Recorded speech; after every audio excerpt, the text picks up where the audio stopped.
Espace TV. Espace TV, le 10 minutes.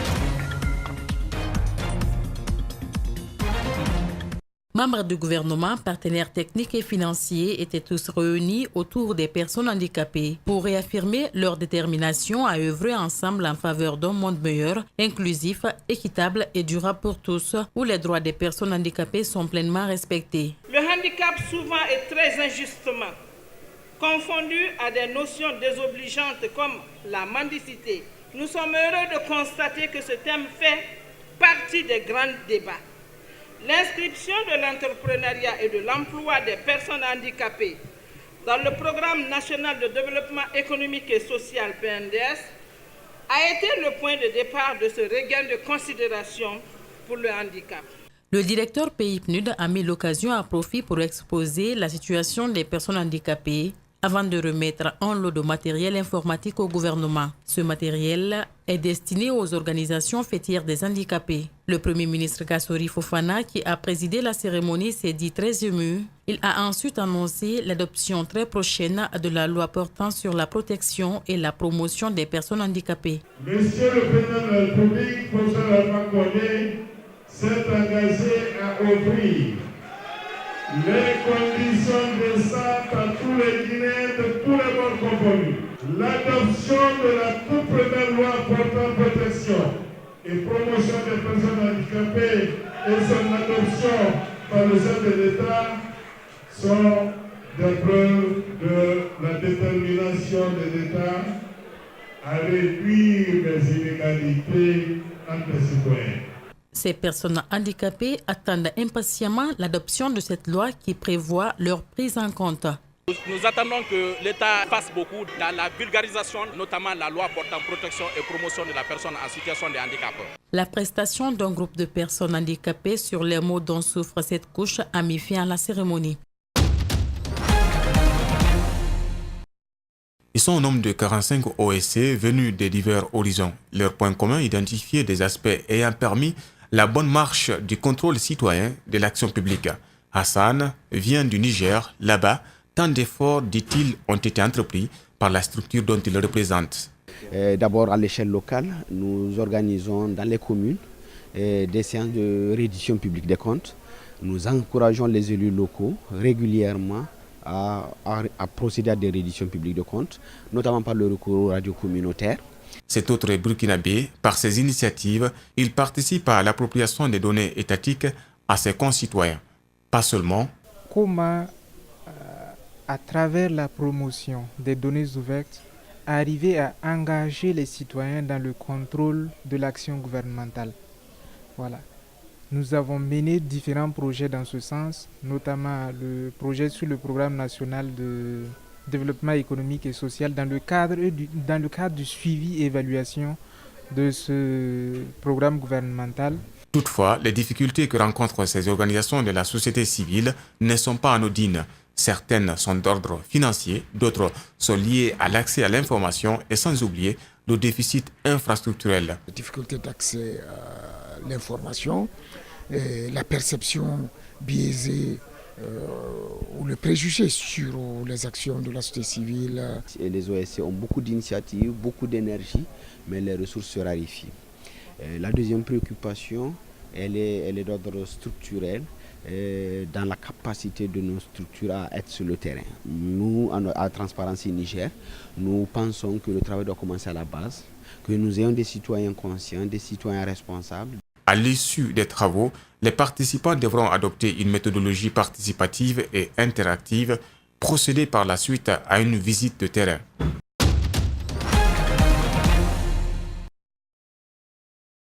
Il y a un grand décalage entre l'offre et la demande du sang au Centre national de transfusion sanguine.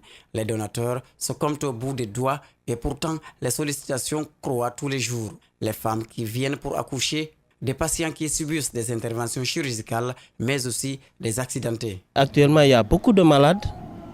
Le directeur vient de vous dire qu'il y a des malades qui reçoivent 2 fois du sang dans le mois. Donc si on n'a pas un stock important, on ne peut pas satisfaire tous ces besoins. Donc on a besoin de toute la population pour que cette population accepte de comprendre l'importance du don de sang et qu'elle accepte de donner ce sang pour que ce sang soit stocké ici pour aider ceux qui en ont besoin. Cette amicale a donc décidé de répondre à cette interpellation. Son président souligne que tous les citoyens auraient dû se prêter à cet exercice. C'est également un tremplin pour nous à SUC de venir montrer notre engagement citoyen au profit de la nation, au profit de nos sœurs et frères qui sont dans le besoin. Donc nous sommes très contents de réaliser cette activité altruiste, cette activité civique qui, ma foi, devrait être un repère, devrait être un geste naturel pour toutes les associations, pour chaque citoyen d'ailleurs, j'irai plus loin. Le ministère de l'Éducation salue cette action humanitaire. C'est une action humanitaire et surtout que ça vient d'une initiative de jeunes. Vraiment, ça me réjouit à plus d'un titre. Et ça, je ne pourrais que vous remercier et demander vraiment que de telles actions puissent continuer et puis qu'il y ait une pérennisation.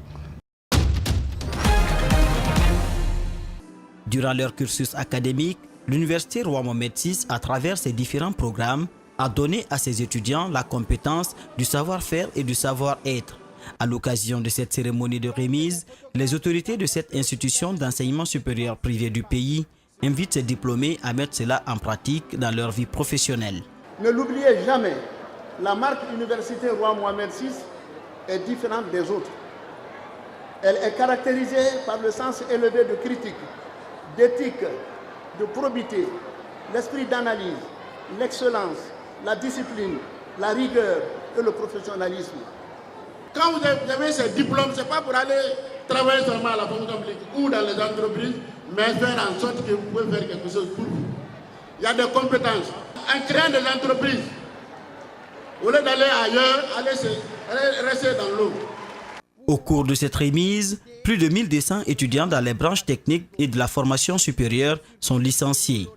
Parmi ces lauréats, certains sont déjà en situation d'emploi, ce qui dénote de la qualité de l'enseignement dispensé au sein de cet établissement. Ce que je peux dire, parce que j'ai fait une branche technique, la qualité par rapport à moi, je dirais que c'était bien. Parce que par rapport à la pratique, ça s'est bien passé parce que tout n'était pas théorique, quoi. Donc là, la pratique était là. Nous sommes prêts et alhamdoulilah, on a travaillé et on a pu être parmi les meilleurs, quoi. Oui, c'est un grand événement et je remercie tous nos parents qui sont venus nous applaudir et tous mes amis qui m'ont soutenu dans cette salle. Je remercie tout le monde, je suis très ravie. Dans son ambition de promouvoir l'excellence, la fondation de l'Université Roi Mohamed VI a accordé une bourse d'1 mois aux majors pour l'apprentissage de la langue anglaise en Sierra Leone dans l'université partenaire de Makeni.